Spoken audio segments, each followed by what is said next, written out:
in case you think that that is a media propaganda or an illusionary painting of an artist, no, that is real.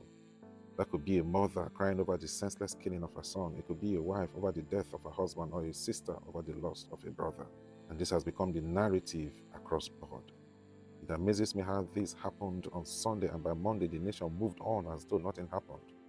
People navigating the streets splattered with blood, finding their way to work, opinion leaders going about their businesses, and idealists advertising their conferences.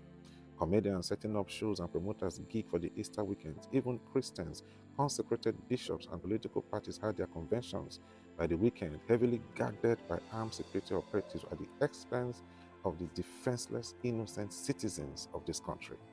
Oh, isn't this a height of insensitivity to the sacredness of the human life?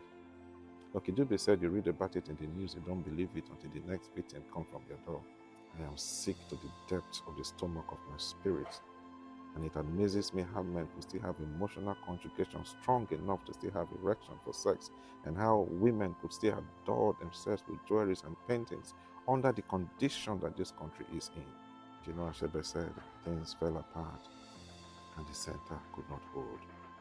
This is not about a religion, this is not about a tribe, it's not about the people, but it's about the reverence for the sacredness of human life.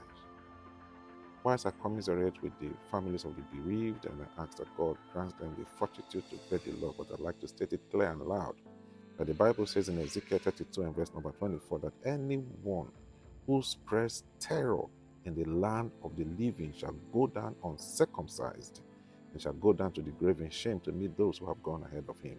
And this is the portion of every man who has a hand in this bastardly act. I pray for our nation, that God should heal our land and avenge the blood of the innocents that have been slain. And come in peace and fight no man. Yours as always, Pastor Harvey. Ciao.